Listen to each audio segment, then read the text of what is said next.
আসসালামু আলাইকুম রহমতুল্লাহি ওবরকাতুহু। সম্মানিত দর্শক, বাংলাদেশে এখন সবকিছু গডফাদার কেন্দ্রিক হয়ে গেছে।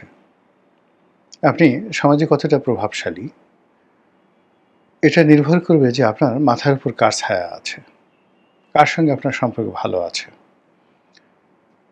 এবং কার সঙ্গে আপনার আত্মীয়তা রয়েছে। এ যুগে কেবলই মাত্র নিজস্ব জ্ঞান, নিজস্ব প্রযুক্তি, নিজস্ব যোগ্যতা, শিক্ষা দীক্ষার উপর কোনো কিছুই নির্ভর করে না। হতে পারেন আপনি বড় একজন ডিসি, ডাজ নট ম্যাটার, দল করেন কোনটা। হতে পারেন আপনি একজন জেনারেল, আপনার লিঙ্ক কি, আপনি কোন দলের, কোন গ্রুপের সাথে আপনার সম্পর্ক। এভাবে রাষ্ট্র, রাজনীতি, অর্থনীতি সব কিছুর মধ্যেই সেই ম্যারিও পুজোর গডফাদার সিস্টেমের যে কুপ্রথা চালু হয়েছে এবং সেটা অনেক দিন ধরে, সে চালুর ফলে এখন এই 2025 সনের অক্টোবরের এই মাসটি আমাদের জন্য একটি জঘন্য সময় হয়ে পড়েছে। একটা সময় আমাদের দেশে অনেক লোককে বলা হতো এরা সিআইএর এজেন্ট। সেটা হোসেন শহীদ সরওয়ার্দী বলেন কিংবা তার পর্যায়ের যারা নেতা রয়েছেন তাদেরকে মনে করা হতো এরা আমেরিকার এজেন্ট, সিআইএর এজেন্ট হিসেবে পাকিস্তানকে বা পূর্ববঙ্গকে আমেরিকার হাতে তুলে দিচ্ছে। এর বাইরে আরেকটি গ্রুপ হয়ে গেল যে এরা কেজিবির এজেন্ট। বাংলাদেশে বিশেষ করে বামপন্থী যারা রাজনীতি করতেন তারা কেজিবির এজেন্ট রাশিয়াতে যেতেন। আবার এদের মধ্যে দুটো গ্রুপ হয়ে গেল বামপন্থীদের মধ্যে। একটা হলো পিকিংপন্থী, মানে এখন যে চীনের রাজধানী বেজিং, ওটার আগের নাম ছিল পেকিং। তো পিকিংপন্থী এক দল কমিউনিস্ট ছিল এবং এর মধ্যে মাওলানা আব্দুল হামিদ খান ভাসানীকেও পিকিংপন্থী রাজনীতিবিদ হিসেবে মনে করা হতো। বঙ্গবন্ধুকে মনে করা হতো ভারতের দালাল, ভারতের তাবেদার। এভাবে স্বাধীনতার পূর্ব সময় যে ন্যারেটিভগুলো তৈরি হয়েছে, সেই ন্যারেটিভটি বঙ্গবন্ধুর জামানাতে মানে একেবারে দুটো মারাত্মক বলয়ে বিভক্ত হয়ে যায়। একটি বলা হলো আওয়ামী লীগ, বাকশাল, বঙ্গবন্ধু, তাজউদ্দিন, এরা সবাই দিল্লির লোক। আর তাদের বিরুদ্ধ পক্ষ যারা আছে তারা সবাই পাকিস্তানের লোক, রাজাকার, আলবদর, আশামস, মুসলিম লীগ বলতেই তখন পাকিস্তান এবং ভারত। ঠিক ওই সময়টিতে আমেরিকার দালাল বা রাশিয়ার দালাল 70-এর দশকে এটা খুব কম আলোচিত হতো। কিন্তু 80-র দশকে এসে যখন এরশাদ সাহেব ক্ষমতায় আসলেন, তখন কেন জানি ভারতের যে বিষয়টি পেছনে চলে গেল, পাকিস্তানের বিষয়টিও পিছনে চলে গেল, সামনে চলে আসলো একচেটিয়াভাবে আমেরিকা, আমেরিকার দালাল। এবং ওই সময়টিতে যারা নিজেদেরকে সিআইএর এজেন্ট পরিচয় দিতেন, আমেরিকার দালাল পরিচয় দিতেন, সমাজে তাদের মান সম্মান বেড়ে যেত। এরশাদ সাহেব খুব সুকৌশলে সবার সঙ্গে সম্পর্ক রক্ষা করতেন এবং তার সবচেয়ে চমৎকার সম্পর্ক ছিল মূলত ভারতের সঙ্গে। কিন্তু ভারতের সঙ্গে সম্পর্ক রাখার পরও আমেরিকার দালাল রূপে বা আমেরিকার বন্ধু রূপে তিনি রাষ্ট্র ক্ষমতায় যে নৈপুণ্য দেখিয়েছেন এবং যেভাবে তিনি হোয়াইট হাউসে সম্মানিত হয়েছেন এবং পুরো আমেরিকার যে বলয়টিকে বাংলাদেশের পক্ষে রেখেছেন, এটা স্বাধীন বাংলাদেশে দ্বিতীয় কেউ পারেনি, কোনো আমেরিকার লোক পারেনি। এটা গেল তার ঘটনা। অন্যদিকে খুব অল্প সময় পেয়েছিলেন প্রেসিডেন্ট জিয়াউর রহমান। তিনি মূলত সবার সঙ্গে সম্পর্ক রক্ষা করার চেষ্টা করেছেন, কিন্তু সৌদি আরব এবং চীন এই দুটো রাষ্ট্র ছাড়া কৌশলগতভাবে আসলে তার সঙ্গে কারোরই সম্পর্ক হয়নি। আমেরিকার হয়নি, ভারতেরও হয়নি, পাকিস্তানের তো প্রশ্নই আসে না। একেবারে রিয়াল। আওয়ামী লীগের লোক যাই বলুক না কেন, কিন্তু শহীদ প্রেসিডেন্ট জিয়াউর রহমান সাহেবের সঙ্গে পাকিস্তানের কোনো কালে কোনো সম্পর্ক ছিল না। তার মধ্যে তিনি যখন সেকেন্ড লেফটেন্যান্ট হিসেবে কমিশন পেলেন বা জেন্টলম্যান ক্যাডেট হিসেবে পাকিস্তান আর্মিতে ঢুকলেন, ঠিক তখন থেকে তার মধ্যে যে বাঙালি জাতীয়তাবাদ ছিল, তিনি পূর্ববঙ্গকে নিয়ে চিন্তা করতেন, স্বতন্ত্র একটা রাষ্ট্রকে নিয়ে চিন্তা করতেন এবং পাকিস্তানের কোনো কিছুকে তিনি পছন্দ করতেন না। এই ধ্রুব সত্যটি আওয়ামী লীগ যতদিন পর্যন্ত মানতে না পারবে, এবং বিএনপি যতদিন পর্যন্ত এই জিনিসটা হৃদয়ঙ্গম করতে না পারবে, অর্থাৎ ততদিন পর্যন্ত বিএনপি রাজনীতি একটা শক্তিশালী ভিত্তির উপর দেওয়া হবে না। আশ্চর্যের ব্যাপার হলো, আওয়ামী লীগ যেভাবে জিয়াউর রহমানকে গালাগালি করেন, যেভাবে তাকে আইএসআইয়ের এজেন্ট বলেন, যেভাবে তাকে বাইচান্স মুক্তিযোদ্ধা বলেন, বিএনপির অনেক লোক এখানে নীরব সমর্থন জানায়। অনেকে নীরব থাকে, অনেকে এটার বিরুদ্ধে একটা ন্যারেটিভ তৈরি করতে পারে না, কিংবা অনেকে পুরো ঘটনা জানে না, এবং অনেকে জানে না কী করে এই ঘটনাটাকে মোকাবেলা করতে হয়। কিন্তু আমি যেটা বললাম, যদি কোনো মানুষ বিতর্ক করতে চায়, আমি তথ্য উপাত্ত প্রমাণসহ তার সঙ্গে এই বিষয়গুলো নিয়ে আলোচনা করে তাকে বুঝিয়ে দেওয়ার মতো সক্ষমতা ইনশাল্লাহ আমার আছে। তো সেই শহীদ প্রেসিডেন্ট জিয়াউর রহমানের মৃত্যুর পর এরশাদ সাহেব আসলেন। এরশাদ সাহেব মূলত তিনি এতটা কৌশলী, তার সঙ্গে যখন কোনো মেয়েরা কথা বলতেন, মেয়েরা মনে করতেন যে এর মাথায় কোনো বুদ্ধি নেই, একেবারে সরল সোজা, এর উপর কাঁঠাল ভাঙা যাবে। আহা, এরকম কোনো মানুষ হয়? তারপরে যা হবার তাই হতো।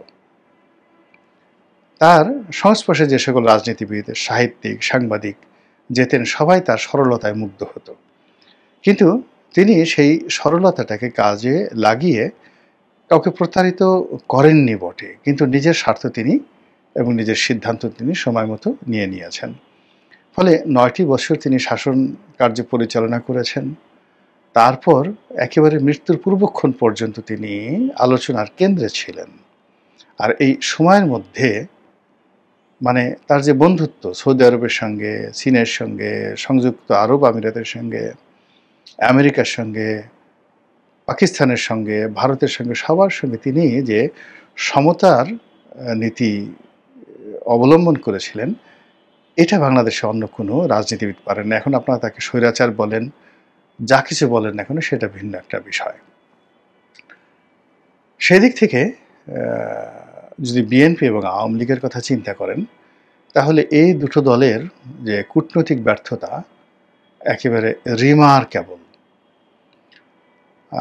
জিয়াউর রহমান পরবর্তী খালেদা জিয়ার সরকার, তারা সবার কাছ থেকে অবারিত সুযোগ পেয়েছে। সৌদি আরব থেকে পেয়েছে, চীন থেকে পেয়েছে, তারপর পাকিস্তান থেকে পেয়েছে, এমনকি ভারত থেকে পেয়েছে। কিন্তু কোনো একটি সম্পর্ককে তারা ম্যাটেরিয়ালাইজ করতে পারেনি, আপন করতে পারেনি। দ্বিতীয়ত আওয়ামী লীগ। আওয়ামী লীগের সঙ্গে কিন্তু Bharat, Imran Khan, Qatar, Saudi Arab, Mohammed bin Salman নিজে, America, Hillary Clinton, Joe Biden, তারপরে John Kerry, Barack Obama, Bill Clinton, doctor Mohammad Yunus, সবাই আওয়ামী লীগের সঙ্গে বন্ধুত্ব করতে চেয়েছে, কেউ শত্রুতা করতে চায়নি। দুর্ভাগ্য, আওয়ামী লীগ কারোর সঙ্গে বন্ধুত্ব করতে পারেনি, নট ইভেন ভারত। আওয়ামী লীগের কোনো অপশন নেই ভারত ছাড়া, আর ভারতের কোনো অপশন নেই আওয়ামী লীগ ছাড়া। এই জন্য তাদের মধ্যে একটা মানে সম্পর্ক হচ্ছে ঠিক অনেকটা ওইরকম যে আমরা ছোটোকালে শুনতাম যে ব্রাহ্মণ কন্যা নিচু বর্ণের কারোর সঙ্গে তার বিয়ে হয়েছে। তো বহু বছর, ২০ বছর, ৩০ বছর ঘর করার পর যখন কেউ একজন তাকে খোঁটা দিয়েছে, ওই মহিলাকে, যে তুমি ব্রাহ্মণের কন্যা, এরকম একজন সাহা, দেবনাথ, এরকম একজন পুরুষের সঙ্গে তুমি ঘর করলা, তোমার কি লজ্জা শরম হলো না? তো সে বলল যে ঘর করেছি তাতে কি হয়েছে, ওকে তো কোনোদিন হেসেলে ঢুকতে দেয়নি, মানে ওকে তো কখনো রান্নাঘরে ঢুকতে দেয়নি। এরকম আমাদের দেশের গল্প আছে, যখন কোনো বিকল্প থাকে না, ন্যারেটিভ থাকে না, কিন্তু সম্পর্কটা আসলে রক্ষা করতে হয়। তো এখন আওয়ামী লীগের সঙ্গে ভারতের যে সম্পর্ক, সেই বঙ্গবন্ধুর জমানা থেকে আজ অবধি এর মধ্যে কখনো আন্তরিকতা ছিল না। এর পুরোটাই একে অপরকে ব্যবহার করার, একে অপরের নিকট থেকে স্বার্থ হাসিল করার একটা উদ্দেশ্য। এইভাবে কিন্তু আমাদের পুরো পররাষ্ট্রনীতি, অর্থনীতি, রাজনীতি, বৈদেশিক নীতি, এই যে দেশগুলো রয়েছে তাদের সঙ্গে সেইভাবে চলছে। কৌশলগত যেভাবে পাকিস্তানের কৌশলগত অনেকগুলো বন্ধু রয়েছে, যেমন সৌদি আরবিয়া, চীন, আমেরিকা। ভারতের সঙ্গে কৌশলগত সম্পর্ক রয়েছে রাশিয়ার, কৌশলগত সম্পর্ক রয়েছে সৌদি আরবিয়ার, কৌশলগত সম্পর্ক আছে মোসাদ মানে ইসরায়েলের। এরকম কোনো সম্পর্ক আমাদের কোনো রাষ্ট্রের সঙ্গে নেই। তো তারপরেও ওই যে আছে না যে কিছু পরিবেশ পরিস্থিতি বিকল্প অবস্থা না থাকার কারণে কিছু সম্পর্ক থেকে যায়। তো সেই দিক থেকে শেখ হাসিনার সঙ্গে ভারতের সম্পর্ক, নরেন্দ্র মোদীর সঙ্গে তার ভাই বোনের সম্পর্ক, এখন হাজার হাজার আওয়ামী লীগের নেতাকর্মী ভারতে আছে, মানে আওয়ামী লীগের মাথার উপর ভারত আছে, বাংলাদেশ থেকে পালিয়ে অ্যাটলিস্ট তারা ভারত যেতে পারবে সীমান্ত পাড়ি দিয়ে, এরকম একটা ন্যারেটিভ আছে। এবং ভারত আওয়ামী লীগের মুরব্বী, এটা আপনি অস্বীকার করতে পারবেন না। ওই সম্পর্ক ওই হেসেলের মতোই, কিন্তু সম্পর্কটা রয়ে গেছে। দ্বিতীয় যে বিষয়টি রয়েছে সেটা হলো জামাত। জামাতের সঙ্গে পাকিস্তানের একটা ভালো সম্পর্ক আছে, এতে কোনো অস্বীকার করার কিছু নেই। তুরস্কের সাথে একটা ভালো সম্পর্ক আছে। সৌদি আরবের সাথে তাদের সম্পর্ক না থাকলেও, মানে সৌদি আরবে জামাতের যত লোকজন কাজকর্ম করেন এবং সেখানে ব্যবসা বাণিজ্য থেকে শুরু করে সরকারি কর্ম, এমনকি অফিস আদালতে জামাতের যে লোকজন আছে, ইচ্ছে করলে তারা সৌদি আরবে কূটনৈতিক চ্যানেলে অনেক কিছু করতে পারে। এটা হলো বাস্তবতা। তো সেই দিক থেকে জামাতের মাথার উপরে ধরুন পাকিস্তান আছে, তুরস্ক আছে, তুরস্কের একই পার্টি আছে, তাহলে আর আছে কি এখন শক্তিশালী? ডক্টর মোহাম্মদ ইউনূস।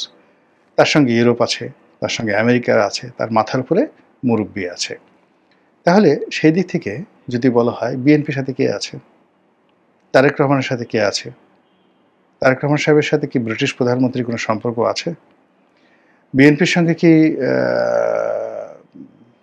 পাকিস্তানের যে বর্তমান সেনাপ্রধান বা প্রধানমন্ত্রী, তাদের কারোর সঙ্গে বিএনপির কোনো নেতার সম্পর্ক আছে? যেমন সালমান এফ রহমানের সঙ্গে এর আগে, অর্থাৎ যখন আসিফ আলী জারদারি ছিলেন, তখন এক ভদ্রলোক প্রেসিডেন্ট হয়েছিলেন, তখন তার সঙ্গে সালমান এফ রহমানের বন্ধু ছিল, তুইতুকারি বন্ধু ছিল। এবং আমরা দেখেছি যে ওই সময়টাতে সালমান এফ রহমান, তারপরে সেই পাকিস্তানের রাষ্ট্রপতি এবং বাংলাদেশের রাষ্ট্রপতি, তারা একসাথে উমরা পালন করেছেন। It's a family relationship. তো এইরকমভাবে ধরেন ভুটানের যিনি রাজা, তিনি জয়ের ঘনিষ্ঠ বন্ধু, একসাথে তারা পড়াশোনা করেছেন। শেখ হাসিনার সঙ্গে ব্যক্তিগত বন্ধুত্ব এই কাতারের যে বর্তমান আমির, তার বাবার সঙ্গে। It's a personal relationship. Mohammed bin সালমানের সঙ্গে শেখ হাসিনার ভালো সম্পর্ক। শেখ হাসিনার সাথে ইম্মানুয়েল ম্যাক্রোর একেবারে কেমন সম্পর্ক, যে একে অপরকে জড়িয়ে ধরে, সেটা ভাই বোন বলেন, মা বলেন, সন্তান বলেন, ওইরকম ইম্মানুয়েল ম্যাক্রোর সঙ্গে তার একটা সম্পর্ক রয়েছে। আর মোদির কথা তো বললামই। অন্যদিকে শেখ হাসিনার সঙ্গে পারিবারিকভাবে ভুট্টো পরিবারের একটা সম্পর্ক রয়েছে পাকিস্তানের। মানে এটা অবাক করার ব্যাপার হলো, বেনজির ভুট্টো, আসিফ আলী জারদারি, বিলাওয়াল ভুট্টো, নুসরাত ভুট্টো, মানে এরা তো মারা গেছেন, যারা জীবিত আছেন, তাদের সবার সঙ্গে শেখ হাসিনার একটা একেবারে অন্তরঙ্গ পারিবারিক সম্পর্ক আছে, যেভাবে গান্ধী পরিবারের সঙ্গে শেখ হাসিনার পারিবারিক সম্পর্ক রয়েছে। তো সেই দিক থেকে রাজনীতির অন্দর মহলে ঢুকে যাওয়ার জন্য আওয়ামী লীগের বিকল্প কী? ধরুন টিউলিপের কারণে লেবার পার্টির যত রথী মহারথী রয়েছে, আওয়ামী লীগের জন্য সবার দরজা খোলা। এবং সেই সূত্র দিয়ে তারা যদি মনে করে যে এখন তারা 1 ঘন্টার নোটিশে সেই বাকিংহাম প্যালেসে ঢুকবে, এটা তাদের জন্য কোনো সমস্যা নয়। জয়ের যে স্ত্রী ছিলেন বা আছেন, আমি জানি না তাদের ডিভোর্স হয়ে গেছে কিনা, তিনি মিশিগানের যেটাকে বলা হয় মোটর সিটি, ডেট্রয়েট, সেখানের অত্যন্ত সম্ভ্রান্ত পরিবারের সন্তান। এবং ডেমোক্র্যাট, আমেরিকার যে ডেমোক্র্যাট ফ্যামিলি, সেই যাদের সঙ্গে বিল ক্লিন্টনের সাথে ব্যক্তিগত সম্পর্ক যাকে বলা হয় ডক্টর মোহাম্মদ ইউনূসের, কিন্তু আওয়ামী লীগের সঙ্গে মার্কিন যুক্তরাষ্ট্রের ডেমোক্র্যাটদের 1-to-1 লেভেলে যে ব্যক্তিগত সম্পর্ক, সেটা বিএনপির কি রিপাবলিকানদের সঙ্গে ওইরকম সম্পর্ক আছে? কার আছে? মির্জা ফখরুলের আছে? আমির খসরু মাহমুদ চৌধুরীর আছে? কোনো সিনেটর, কোনো গভর্নর, কয়জন কংগ্রেসম্যান? কিন্তু আওয়ামী লীগের আছে, জামাতের আছে। জামাতে গিয়ে দেখুন, জামাতের আমির যদি মনে করে যে 1 ঘন্টার মধ্যে সে এরদোয়ানের সাথে সাক্ষাৎ করবেন, তিনি পারবেন। শেখ হাসিনা তার জমানতে মোহাম্মদ বিন সালমান তার সাথে একটা সম্পর্ক গড়ে তুলেছিলেন এবং শেখ হাসিনা যদি আরও কিছুদিন ক্ষমতায় থাকতেন, মোহাম্মদ বিন সালমান বাংলাদেশে আসতেন। এরপরে ধরেন শেখ রেহানা ছেলে ববি। ববি নিউজিল্যান্ডের অথবা ফিনল্যান্ডের অত্যন্ত অভিজাত একটি পরিবারে বিয়ে করেছেন। তার শ্বশুর ওখানকার মন্ত্রী ছিলেন। তাহলে সেই দিক থেকে ডক্টর মোহাম্মদ ইউনূস বলেন, শেখ হাসিনা বলেন, জামাত বলেন, সবারই মাথার উপর ছায়া আছে। এটাকে আপনি গডফাদার বলেন, তাবেদার বলেন, যা কিছু বলেন না কেন, সেটা তাদের আছে। তো সেই দিক থেকে বিএনপিরও তো লাগবে। বিএনপির কারা আছে, কার সঙ্গে কাদের আছে। মাঝে মধ্যে আমরা দেখি শামা ওবায়েদ আমেরিকান দূতাবাসের সঙ্গে বৈঠক করেন। মাঝে মধ্যে আমরা দেখি যে ডক্টর মঈন খান তার বাসায় কয়েকজন রাষ্ট্রদূতকে দাওয়াত করেন এবং তাদের সাথে খাওয়া দাওয়া করেন এবং সেগুলো বিএনপির পেজে প্রকাশিত হয়। আর সদল বলে আমির খসরু মাহমুদ চৌধুরী, তারপরে মির্জা ফখরুল ইসলাম আলমগীর থেকে শুরু করে তাদের একটা টিম আছে, ফরেন রিলেশনস কমিটি, এরকম একটা টিম আছে। তারা এই রাষ্ট্রদূতদের সঙ্গে দেখা সাক্ষাৎ করেন এবং আলতাফ হোসেন চৌধুরীর নেতৃত্বে বিএনপির কয়েকজন লোকজন আছেন। তারা মাঝে মধ্যে চীনের একটা পলিটিক্যাল গ্রুপ রয়েছে, তাদের সাথে সম্পর্ক ভালো, মাঝে মধ্যে তারা চীন ভ্রমণে যান। এই তো বিএনপির। তো সেই দিক থেকে যাকে বলা হয় জনাব তারেক রহমান সাহেব ভবিষ্যৎ প্রধানমন্ত্রী, দলের কাণ্ডারি, তাকেও তো তার যারা প্রতিদ্বন্দ্বী, রাজনৈতিক প্রতিদ্বন্দ্বী, সেই পর্যায়ের আন্তর্জাতিক কানেক্টিভিটি লাগবে, গডফাদার লাগবে, মাথার উপর ছায়া লাগবে, যা কিনা এই দলটিকে আলটিমেটলি তার প্রতিপক্ষের জন্য, অর্থাৎ বিএনপির প্রতিপক্ষের জন্য, তারেক রহমানের প্রতিপক্ষের জন্য রীতিমতো একটা প্রেশার হিসাবে কাজ করবে। আর সেটা যদি বিএনপি শো আপ করতে না পারে, দেখাতে না পারে, বোঝাতে না পারে, তৈরি করতে না পারে, তাহলে এই যে বিপুল জনগোষ্ঠী, অলমোস্ট 35% আওয়ামী লীগের সমপর্যায়ের জনপ্রিয়তা রয়েছে বিএনপির, এবং আওয়ামী লীগের যে নেতাকর্মী রয়েছে, যে মানের নেতাকর্মী রয়েছে, বিএনপির নেতাকর্মীর মান তার চেয়ে কোনো অংশে কম নয়, বরং ক্ষেত্র বিশেষে অনেক অনেক বেশি। অনেক যোগ্যতামূলক আওয়ামী লীগ থেকে এসে বিএনপির হাল ধরেছে। বিএনপি থেকে কোনো লোক আওয়ামী লীগে ঢুকতেই পারেনি, আওয়ামী লীগের দরজা এভাবে বন্ধ। তো কাজেই এখানে আসলে পলিসিগতভাবে প্রতিপক্ষের যে জিনিসগুলো রয়েছে, সেই জিনিসগুলো যদি আপনার না থাকে, আপনি জমিদারি করবেন, গভর্নরগিরি করবেন, রাজা হবেন, বাদশাহ হবেন, আমির হবেন, ওমরা হবেন, মন্ত্রী হবেন, পাইক হবেন, পেয়াদা হবেন, সেনাপতি হবেন, আপনার প্রতিপক্ষ যা আছে তার সাথে 1 পয়েন্ট হলো আপনার কিছুটা বেশি থাকতে হবে। আদারওয়াইজ আপনি কি করে তাদের উপর আধিপত্য বিস্তার করবেন? আপনি অনেক বড় জেনারেল, আপনার একটা পিস্তল আছে, পিস্তলে গুলি নেই। আপনি অনেক বড় জেনারেল, আপনি অনেক সুন্দর পোশাক আশাক পরে আছেন, কিন্তু আপনার চেইন নেই। আপনি অনেক বড় জেনারেল, কিন্তু আপনার বেল্ট নাই, আপনি ইন করে যাকে বলা হয় সামরিক পোশাক পরতে পারেন না। ফলে ডে বাই ডে আপনার ভুঁড়ি বেড়ে গেছে। আপনি যদি লেফট রাইট বলেন, ডানে ঘুরো বামে ঘুরো, আপনি ঘুরেন ডানে, আপনার পেট ঘুরে বামে। আপনি যদি বলেন গার্ড সাবধান, আপনার থুতনির নিচের যে মাংস থলথল করে ঝুলতে থাকে। আমি সেনাবাহিনীকে নিয়ে যে উদাহরণটা দিলাম, রাজনৈতিক দলের ক্ষেত্রে এটা প্রযোজ্য। আপনাকে ওইরকম শক্তিমত্তা থাকতে হবে, প্রভাব, প্রতিপত্তি, প্রজ্ঞা, জ্ঞান, স্মার্টনেস সব মিলিয়ে আপনার মধ্যে যে ধীশক্তি থাকবে, যোগ্যতা থাকবে, যাতে আপনার প্রতিপক্ষ তছনছ হয়ে যাবে। যেখানে জামাতের আমির ঘুরে বেড়াচ্ছে, যেখানে শেখ হাসিনা প্রতিটি মুহূর্তে কথা দিয়ে কর্ম দ্বারা সবাইকে তছনছ করে দিচ্ছে, আর সেখানে বাংলাদেশ থেকে দলে দলে লোক আগামীতে নমিনেশন পাওয়ার জন্য লন্ডনে যাচ্ছে। এমন লোকও লন্ডনে যাচ্ছে যে নমিনেশন তো দূরের কথা, কোনো একটা এলাকাতে ইউনিয়ন পরিষদের চেয়ারম্যান নির্বাচন করার যোগ্যতা রাখে না, এমন লোক এখন লন্ডনে যাচ্ছে।